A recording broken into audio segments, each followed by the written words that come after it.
Hi guys, in this video I will show you how to delete Revolut account permanently.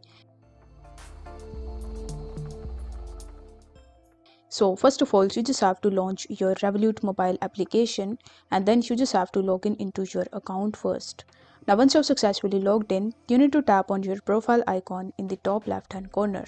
Once you do this, you will be redirected on this page where if you scroll down a bit, you are going to see your account tab.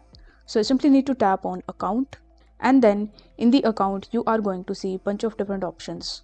But you will notice that among these options there is a close account option as well. So I simply need to tap on close account and after that you just have to confirm the deletion of your account and your account will be deleted permanently. If the video was helpful, then don't forget to like the video and subscribe to the channel. Thank you so much for watching.